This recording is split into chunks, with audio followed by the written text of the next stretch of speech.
जिन रास्तों शर्मा आप सबका वेलकम करता हूँ मेरे चैनल मैथयापा में। आज हम सब लोग देखने वाले हैं कंप्यूटर। ठीक, कंप्यूटर देखेंगे। और ये जो कंप्यूटर है, ये जो है हम लोग पढ़ रहे हैं यूपी लेखपाल के लिए। यूपी लेखपाल के लिए, ठीक है। और ये जो कंप्यूटर सब्जेक्ट है यूपी लेखपाल में 15 मार्क्स का पूछा जाएगा, ठीक है ना। पूरे के पूरे 15 मार्क्स के पूछे जाएंगे।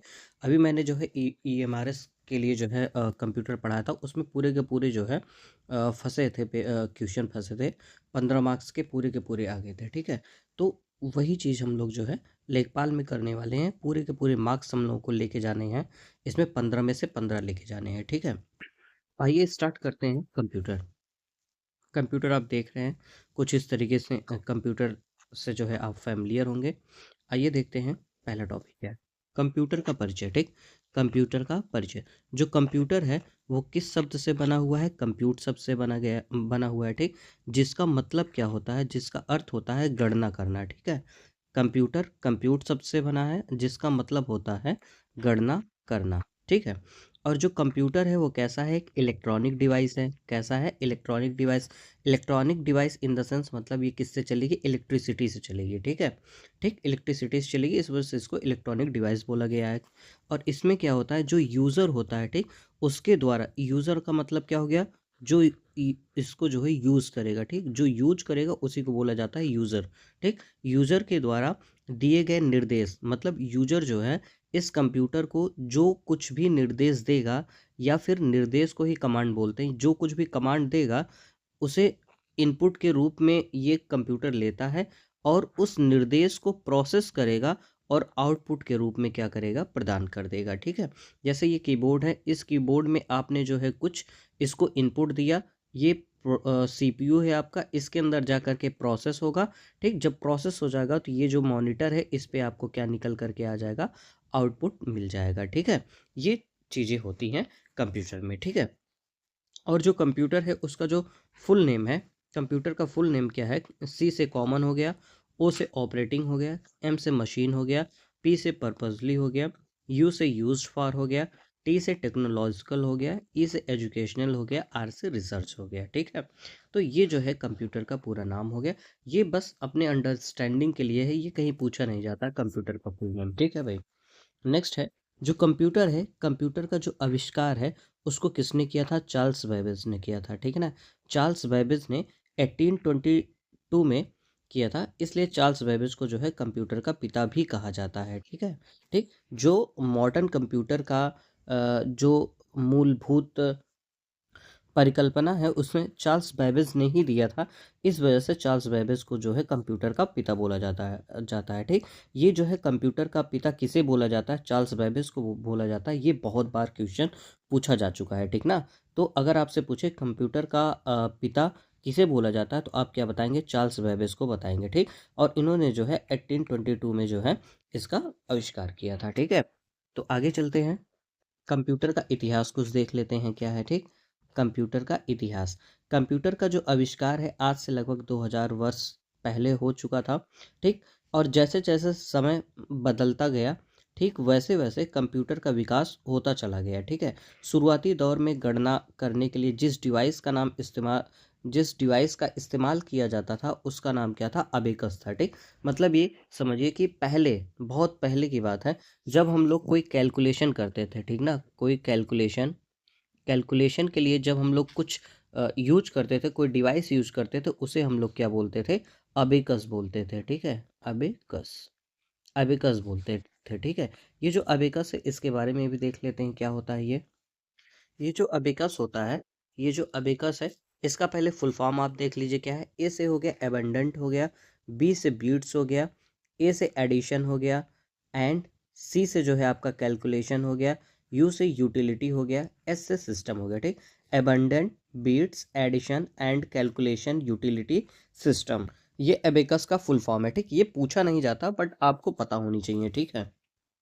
जो अबिकस है, ठीक, ये क्या है? जो अबकस कंप्यूटर है एक प्राचीन गणना उपकरण है, गणना का जो है उपकरण है ये, जो गिनती करने के लिए उपयोग किया जाता था, ठीक ना। जैसे किसी चीज़ को काउंट करना है, उसके लिए हम लोग किसका यूज करते थे, अबेकस का यूज करते थे, ठीक है। इसे सुनिश्चित गिनती यंत्र भी कहा जाता है।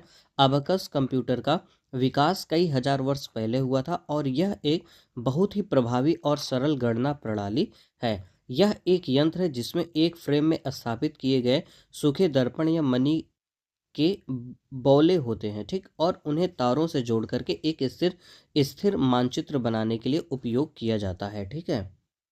आप यहाँ पे देख सकते हैं अबेकस का जो डायग्राम है, ये अबेकस का जो है एक फिगर आपके सामने चित्र है, ठीक। इसी से हम लोग क्या करते थे, कैलकुलेशन करते हैं, ठीक। किसी चीज़ को जोड़ना हो, घटाना हो, तो हम लोग इसी यंत्र से जो है, इसी डिवाइस से जो है हम लोग कर लेते हैं, ठीक। ये अबेकस हो गया आपका। कंप्यूटर डिवाइस की श्रृंखला में एक और श्रृंखला में नाम जुड़ता है, वो है नेपियर बोन्स, ठीक। नेपियर की हड्डी। इसमें क्या है, नेपियर बोन एक कंप्यूटर डिवाइस है जिसे हाथों के द्वारा चलाया जाता है, ठीक है। जो नेपियर बोन्स का आविष्कार है उसको किसने किया था, जॉन नेपियर ने किया था, ठीक है। और इस कंप्यूटर का जो आविष्कार वर्ष है वो कब हुआ था, 1550 से 1617 के बीच में हुआ था, ठीक है। जनरली आप कहीं पे भी आप देखेंगे तो आपको 1617 देखने को मिल जाएगा, ठीक। 1617 में जो है नेपियर बोन्स ने जो है इसका आविष्कार किया था, ठीक, इस डिवाइस का किया था, ठीक है। तो उसके बाद फिर क्या हुआ, यह उस समय दशमलव बिंदु का उपयोग करने वाली पहली मशीन थी, ठीक। ये जो नेपियर बोन है उस समय टाइम पे मतलब 1617 के आसपास में दशमलव बिंदु का प्रयोग करने वाली सबसे पहली डिवाइस थी ये, ठीक है भाई। इस डिवाइस को बनाने में नेपियर ने हाथी के दांत वाले पट्टी का इस्तेमाल किया था, ठीक। जो नेपियर साहब थे उन्होंने किसका इस्तेमाल किया था, हाथी के दांत वाली पट्टी का जो है इस्तेमाल किया था, ठीक है। जो गणना करने में मदद करती थी, और ये जो है आपका कुछ इस तरीके से जो है ये दिखती है, ठीक है। नेपियर बोन्स का जो कंप्यूटर डिवाइस है कुछ इस तरीके से दिखती है। आते हैं नेक्स्ट पे। थर्ड नंबर है आपकी पास्केलाइन, ठीक। पास्केलाइन, पास्केलाइन क्या है, पास्केलाइन पहला यांत्रिक कैलकुलेटर था जिसका आविष्कार 1642 और 1644 के बीच ब्लेज पास्कल के द्वारा किया गया था, ठीक है। जो पास्कल साहब थे उन्होंने जो है पहला यांत्रिक कैलकुलेटर बनाया था 1642 और 1644 के बीच में बनाया था, ठीक है। और यह उस समय का पहला स्वचालित कैलकुलेटर कैलकुलेटर था, ठीक है। अगर आपसे कोई पूछे कि उस समय का सबसे पहला स्वचालित कैलकुलेटर क्या था, तो आप बताएंगे पैस्कलाइन था, ठीक है। और ये कुछ इस तरीके से दिखता है आपका। नेक्स्ट है आपका स्टेप्ड रेकनर। स्टेप्ड रेकनर क्या है, स्टेप्ड रेकनर को वर्ष 1673 में गोटफ्राइड विल्हेल्म लेबनीज द्वारा विकसित किया गया था। यह उस समय का एक डिजिटल मैकेनिकल कैलकुलेटर था जिसे स्टेप रेकनर के नाम से भी जाना जाता है। इसका इस्तेमाल जोड़, घटाना, गुणा और भाग करने के लिए किया जाता है, ठीक है। ये था आपका स्टेप रेकनर था, ठीक है। ये चीज़ें पूछी तो नहीं जाती लेकिन ये चीज़ें आपको थोड़ी सी जाननी जरूरी है, ठीक। ये क्या है, आपका कंप्यूटर का इतिहास चल रहा है, ठीक। तो कंप्यूटर के इतिहास के बारे में थोड़ा बहुत आपको जानकारी होनी चाहिए। मान लीजिए क्वेश्चन आ गया एक आध, तो आप पढ़े रहिए ताकि आप कर सकिए, ठीक। नामों से आप परिचित रहिए। नेक्स्ट है आपका डिफरेंस इंजन, ठीक है। डिफरेंस इंजन, डिफरेंस इंजन का आविष्कार 1820 के दशक में हुआ था, ठीक। 1820 के दशक में हुआ था ये। 1820 का दशक का मतलब क्या हुआ, 1822, ठीक। 1822 में जो है आपका डिफरेंस इंजन का जो है आविष्कार हो गया था, ठीक। और इसका इस डिवाइस का जो आविष्कारक है वो कौन थे, चार्ल्स बेबेज ने किया था, ठीक है। ये पूछा जाता है और पूछा भी गया है और पूछा भी जाएगा, ठीक है। तो डिफरेंस इंजन का आविष्कार कब हुआ था, 1822 ईस्वी में हुआ था। 1820 के दशक में हुआ था। किसने किया था, चार्ल्स बेबेज के द्वारा किया गया था, ठीक है। चार्ल्स बेबेज को आधुनिक कंप्यूटर का जनक माना जाता है, ये बता चुका हूं मैं, क्योंकि इन्हीं के कारण आधुनिक कंप्यूटर का विकास हुआ था, ठीक है। मतलब जब इन्होंने डिफरेंस इंजन बनाया उसके बाद से जो है आधुनिक कंप्यूटर की नींव पड़ गई थी। इसी वजह से इनको जो है जो है कंप्यूटर का जनक माना जाता है, ठीक है भाई।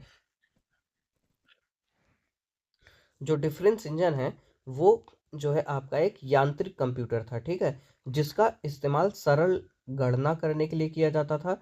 यह कंप्यूटर भाप से चलता था जिसे लघुगणक तालिकाओं जैसी संख्याओं को हल करने के लिए डिजाइन किया गया था, ठीक है। मतलब कहने ये चाहते हैं कि ये जो डिफरेंस इंजन है वो कैसा कंप्यूटर था, यांत्रिक कंप्यूटर था। इसका इस्तेमाल किसके लिए किया जाता था? सिंपल कैलकुलेशन के लिए किया जाता था, ठीक है। और ये कंप्यूटर किससे चलता था? भाप से चलता था। और इसमें जो है हम लोग लघुगणक तालिकाओं जैसी संख्याओं को हल करने के लिए जो है इसको बनाया गया था, ठीक है भाई। और आप देख सकते हैं यहाँ पे 1822 ईस्वी में डिफरेंस इंजन का जो है आविष्कार किया गया था, और 1833 में एनालिटिकल इंजन का, ठीक है। ये जो है आपसे पूछा जाता है डिफरेंस इंजन कब हुआ था?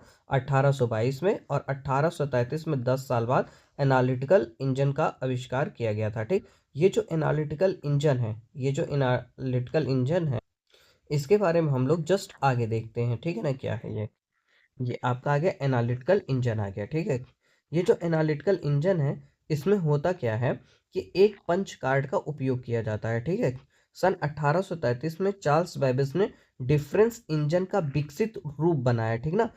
डिफरेंस इंजन का एक विकसित रूप जो कि बहुत ज़्यादा शक्तिशाली मशीन था, उसी को बोला जाता है एनालिटिकल इंजन बोला गया, ठीक है। यह कंप्यूटर किसी भी प्रकार की गणितीय समस्या को हल करने में सक्षम था। यह कंप्यूटर सूचनाओं को हमेशा के लिए स्टोर कर सकता था। इस वजह से जो है एनालिटिकल इंजन का इम्पोर्टेंस ज़्यादा था। ये किसका अच्छा वर्जन था? ये जो आपका डिफरेंस इंजन था, डिफरेंस इंजन था, उसी का जो है ये शक्तिशाली रूप था, ठीक है भाई। और इसको भी जो है 10 साल के बाद 1833 ईस्वी में जो है चार्ल्स बेबेज साहब ने ही बनाया था। और आप देख सकते हैं ये आपका जो है एनालिटिकल इंजन का जो है एक रूप है, चित्र है ये, ठीक है। अब नेक्स्ट देखते हैं टेबुलेटिंग मशीन। टेबुलेटिंग मशीन ये क्या है? यह एक ऐसी मशीन थी जिसका इस्तेमाल आंकड़ों को रिकॉर्ड और डेटा को स्टोर करने के लिए किया जाता था, ठीक है। टैबलेटिंग मशीन में भी पंच कार्ड होता था। यह एक यांत्रिक टैबुलेटर भी था, ठीक है। इस मशीन का इस्तेमाल पहली बार 1890 में, पहली बार कब किया गया था? 1890 में किया गया था। अमेरिकी जनगणना में किया गया था, ठीक। इसका जो है इस्तेमाल पहली बार कब किया गया था? 1890 में अमेरिका की जनगणना को काउंट करने के लिए जो है किया गया था, ठीक है। जो टैबुलेटिंग मशीन का आविष्कार वर्ष 1890 में हरमन होलरिथ के द्वारा किया गया था, ठीक। ये जो आपकी टैबुलेटिंग मशीन है 1890 में हरमन होलरिथ के द्वारा आविष्कार किया गया था। जो होलरिथ ने एक टैबुलेटिंग मशीन कंपनी की शुरुआत भी की थी, जो 1924 में इंटरनेशनल बिजनेस मशीन बन गई थी, ठीक है। जो आईबीएम है, इंटरनेशनल बिजनेस मशीन, इसका फुल फॉर्म भी पूछा जाता है। आईबीएम का फुल फॉर्म क्या है? इंटरनेशनल बिजनेस मशीन है, ठीक है। इसका जो आविष्कार था, आईबीएम का जो आविष्कार मतलब ये जो कंपनी थी आपकी, जो कंपनी थी, ये जो कंपनी थी आपकी टेबलेटिंग मशीन कंपनी से ही जो है ये बनी हुई है, ठीक है। इंटरनेशनल बिजनेस मशीन, ठीक। और ये जो आपकी टेबलेटिंग मशीन कंपनी थी वो किसकी थी? हरमन होलरिथ की थी। 1890 में जो है इन्होंने टेबलेटिंग मशीन बनाया था, तब जो है उसका नामकरण हुआ था। अब आप देख सकते हैं ये जो है आपके पास टेबलेटिंग मशीन भी यहाँ पे। नेक्स्ट है आपके पास डिफरेंशियल एनालाइजर।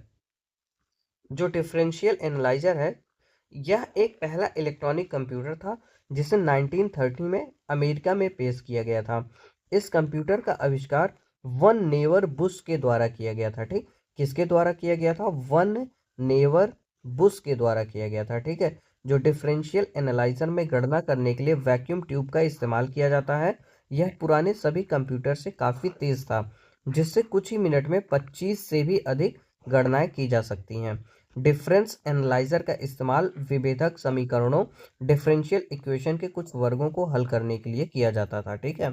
जो डिफरेंशियल इक्वेशन है, क्लास 11th में आपने पढ़ा होगा डिफरेंशियल इक्वेशन, उसको जो है सॉल्व करने के लिए, उसके कुछ वर्गों को सॉल्व करने के लिए जो है डिफरेंशियल एनालाइजर डिवाइस का जो है यूज किया गया था। नेक्स्ट है आपका मार्क वन, ठीक। मार्क प्रथम। कंप्यूटर के इतिहास में अगला बड़ा बदलाव 1937 में शुरू हुआ, जब हावर्ड हैकेन ने, किसने? हावर्ड हैकेन ने एक ऐसी मशीन विकसित करने की योजना बनाई जो बड़ी संख्या की गणना कर सके। मार्क वन में इनपुट आउटपुट के लिए दो कार्ड रीडर, एक पंच कार्ड और दो टाइपराइटर का इस्तेमाल किया गया था, ठीक है। और जो मार्क वन है आपका कुछ इस तरीके से दिखता है, ठीक है भाई। ये तो था आपका कंप्यूटर का इतिहास था, ठीक। कंप्यूटर के इतिहास में कुल टोटल मिला के हम लोगों ने 9 डिवाइस के बारे में पढ़ा, 9 कंप्यूटर डिवाइस के बारे में हम लोगों ने पढ़ा, ठीक। अब आते हैं अपने जो है बेसिक चीज़ों को स्टार्ट करते हैं, जहाँ से आपके यहाँ एग्जाम में क्वेश्चन बनते हैं, ठीक है। आइए चलिए देखते हैं।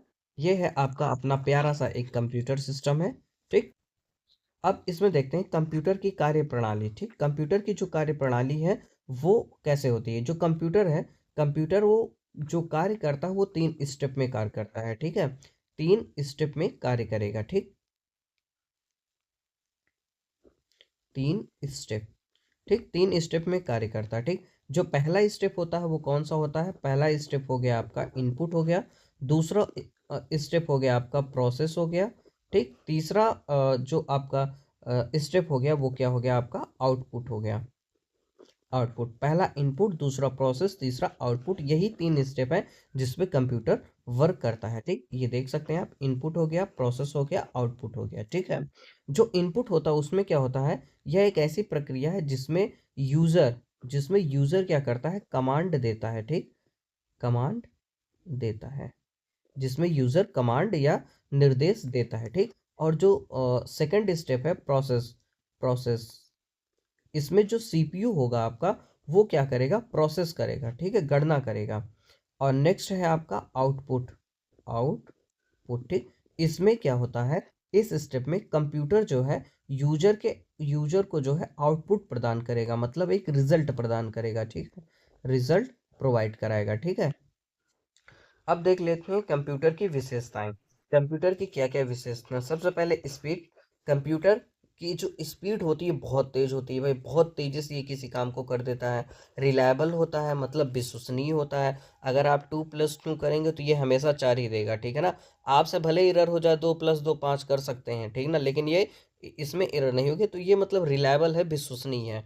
नो इंटेलिजेंस, ठीक। इसमें जो है कोई बुद्धिमत्ता नहीं, मतलब अपने आप से ऐसा कुछ दिमाग नहीं लगाएगा। इसके अंदर जो कुछ भी होता है पूरा लॉजिक का खेल होता है, ठीक। लॉजिक या फिर पूरा का पूरा जो है सॉफ्टवेयर होता है, ठीक ना, सॉफ्टवेयर का खेल होता है, ठीक। अब ये ऐसा नहीं करेगा कि भाई कुछ अपने आप से चीज़ों को मैनेज नहीं करता है ये, ठीक है ना। हाँ, इस समय एआई आ गया है तो वो चीज़ों को अब मैनेज करने लगा है, ठीक ना, पहले ऐसा कुछ नहीं होता था, ठीक है। नेक्स्ट है प्राइवेसी, ठीक। प्राइवेसी मतलब गोपनीयता। ऐसा नहीं कि आपने इसमें कुछ चीज़ रखा है तो ये अपने आप जाके चिल्ला के किसी न किसी चीज़ को जो है बताने लग जाएगा, ऐसा कुछ नहीं है। तो इसके पास गोपनीयता है, प्राइवेसी है। मेमोरी है, इसके पास मेमोरी है चीज़ों को स्टोर करने के लिए। डिलीगेंस, डिलीगेंस है मतलब परिश्रमी है। ऐसा नहीं कि आप इसको चलाते रहेंगे तो थक जाएगा। आप पूरी रात चलाएंगे, पूरी रात चलेगा, पूरा दिन चलाएंगे, पूरा दिन चलेगा, ठीक है भाई। इजी है, बहुत ज़्यादा इजी है इसको ऑपरेट करना। ऑटोमेशन है, मतलब स्वचालित है, इसमें कोई ऐसा कुछ नहीं कि आपको करना पड़ेगा, आप ये स्वचालित है, ठीक है। नो फीलिंग, इसमें जो है कोई भी जो है फीलिंग नहीं है, ठीक है ना। ये मशीन है और मशीन के अंदर ये ऐसी मशीन है इसके पास जो है फीलिंग नहीं है। तो ये जो है आपकी कुछ विशेषताएं थी कंप्यूटर की। अब हम लोग देखने वाले हैं कंप्यूटर के प्रकार, ठीक। कंप्यूटर के प्रकार। जो पहले नंबर पे आपका आता है वो क्या है, माइक्रो कंप्यूटर, ठीक। माइक्रो कंप्यूटर क्या, माइक्रो मतलब आपको पता ही पड़ रहा है, माइक्रो मतलब क्या होता है, सूक्ष्म। क्या होता है, सूक्ष्म, ठीक। जो सबसे छोटा हो, ठीक ना, बहुत छोटा हो, ठीक ना, उसे बोलेंगे हम लोग माइक्रो कंप्यूटर बोल देंगे, ठीक है ना। जो छोटा सा कंप्यूटर हो उसे माइक्रो कंप्यूटर बोल देंगे। मिनी कंप्यूटर जो माइक्रो से बड़ा हो, ठीक, लेकिन मेन फ्रेम से छोटा हो, उसे बोलते हैं मिनी कंप्यूटर बोलते हैं, ठीक। मेन फ्रेम कंप्यूटर क्या, जो सबसे बड़ा हो उसे बोलते हैं हम लोग मेन फ्रेम कंप्यूटर बोलते हैं, ठीक है। जब इसका शेप और साइज बहुत बड़ा होता है तो इस वजह से ये क्या बन जाता है आपका, मल्टी यूजर बन जाता है, ठीक है ना। कैसा हो जाता है ये, मल्टी यूजर, मल्टी यूजर। और इसके पास जो स्टोरेज कैपेसिटी होती है, स्टोरेज कैपेसिटी वो बहुत ज़्यादा होती है, ठीक। तो ये क्या है आपका मेन फ्रेम कंप्यूटर है, ठीक। जो एनालॉग कंप्यूटर है, नेक्स्ट है आपका एनालॉग कंप्यूटर, ठीक। एनालॉग कंप्यूटर क्या है, ये चीज़ों को मापती है, ये चीज़ों को क्या करती है, मापती है, ठीक ना। और मापने का मतलब क्या है, ऐसी चीज़ों को मापती है जो एट अ टाइम फिक्स नहीं होता है। जैसे क्या हो गया, टेम्परेचर, ठीक। टेम्परेचर, टेम्परेचर जैसे मैंने अभी मीजर किया तो वो कितना 20 डिग्री सेंटीग्रेड है। कुछ देर के बाद अगर मैंने चेक किया वो मान लीजिए 22 डिग्री सेंटीग्रेड हो गया। तो आप यहाँ पे देख रहे हैं ये क्या हो रहा है, परिवर्तन हो रहा है, ठीक है ना। तो ऐसी चीज़ों को कौन चेक करता है, एनालॉग कंप्यूटर मेजर करता है, ठीक है। जैसे प्रेशर हो गया, ठीक, प्रेशर प्रेशर को हम लोग किससे मेजर करेंगे, एनालॉग कंप्यूटर से मेजर करेंगे, ठीक। अब डिजिटल कंप्यूटर जो नेक्स्ट है आपका 5वां नंबर, डिजिटल कंप्यूटर, इससे हम लोग क्या करते हैं, चीज़ों को काउंट करते हैं, क्या करते हैं, काउंट करते हैं, ठीक ना। जब काउंट करेंगे तो वो किस में होगा, नंबर में होगा, ठीक ना। नंबर के साथ जो है ये खेलेगा, डिजिटल कंप्यूटर किसके साथ खेलेगा, नंबर के साथ खेलेगा। और इसमें कौन से नंबर होंगे, 0 और 1, ठीक। 0 और 1 ये दो ही नंबर होंगे जिसके साथ ये खेलने वाला है, ठीक है। और ये जो हाइब्रिड कंप्यूटर होता है नेक्स्ट, हाइब्रिड कंप्यूटर ये क्या होता है, एनालॉग, एनालॉग और डिजिटल इन दोनों का क्या होता है, मिक्सअप होता है, ठीक है। जो हाइब्रिड कंप्यूटर होता है वो एनालॉग और डिजिटल कंप्यूटर का मिक्सअप होता है, ठीक। जो सुपर कंप्यूटर होता है ये जो है मेन फ्रेम कंप्यूटर के ही जैसे होते हैं, बड़े होते हैं लेकिन बहुत फास्ट होते हैं। कैसे होते हैं ये, बहुत फास्ट होते हैं सुपर कंप्यूटर, ठीक। जैसे आपका क्या हो गया, कोई साइंटिफिक कैलकुलेशन करना है, ठीक, साइंटिफिक कैलकुलेशन करना है तो वहां पे हम सब लोग सुपर कंप्यूटर का जो है यूज करेंगे, ठीक है, ठीक। वर्क स्टेशन, वर्क स्टेशन का मतलब ये हो गया जैसे स्पेस में, ठीक, स्पेस हो गया, ठीक। इन सब जगह पे, इन सब जगह पे हम लोग जो है वर्क स्टेशन वाले कंप्यूटर का जो है यूज करते हैं। और इसमें हम सब लोग क्या करते हैं, जैसे कैड हो गया, ठीक, कैड हो गया, ऑटो कैड हो गया, और कोई भी जो है 3D डिजाइनिंग करना होता है तो वो सारे के सारे एप्लीकेशन जो है इस कंप्यूटर पे जो है वर्क करने लग जाते हैं। और जो क्रिएटिव चीज़ें होती हैं वो सब जो है हम सब लोग इस तरीके के कंप्यूटर पे जो है करते हैं, ठीक है। इसमें जो है इसकी जो कैपेसिटी होती है बहुत अच्छी होती है, रिलायबल होता है, बहुत फास्ट काम करता है ये, कोई भी 3D मॉडल बना देगा, एआई के साथ जो है वर्क करेगा, एआई के साथ कंपैटिबल है, ठीक। और जो लास्ट है 9 है पर्सनल कंप्यूटर, ठीक, जिसको हम लोग किस नाम से जानते हैं, पीसी, ठीक। ये कभी कभी फुल फॉर्म भी पूछा जाता है, पीसी का फुल नेम क्या है, तो आप बताएंगे पर्सनल कंप्यूटर, ठीक है ना। पीसी का फुल नेम क्या होता है, पर्सनल कंप्यूटर, ठीक है। ये जो पर्सनल कंप्यूटर है इसका मतलब क्या हुआ कि आपका जो खुद का कंप्यूटर है जिसको आप खुद यूज कर रहे हैं उसे बोलेंगे हम लोग पर्सनल कंप्यूटर, ठीक है। जैसे जैसे ये कंप्यूटर है, ये कंप्यूटर, ठीक, इसको हम लोग किस तरीके से बोलते हैं, पीसी कंप्यूटर, मतलब पर्सनल कंप्यूटर के जैसे यूज करते हैं, ठीक ना। मतलब आपका एक घर के कोने में कहीं पे ये पड़ा रहेगा, आप आइए जाइए जब भी रूम पे रहिए आप इसको जो है यूज करते रहिए, ठीक। आपका ये खुद का क्या है, पर्सनल कंप्यूटर हो गया, ठीक है। आज यहीं तक रखते हैं, फिर आगे की क्लास कल करेंगे, ठीक है। अगर आपको वीडियो अच्छा लगा हो तो प्लीज़ लाइक शेयर और कमेंट करना ना भूलिएगा। Okay, thank you.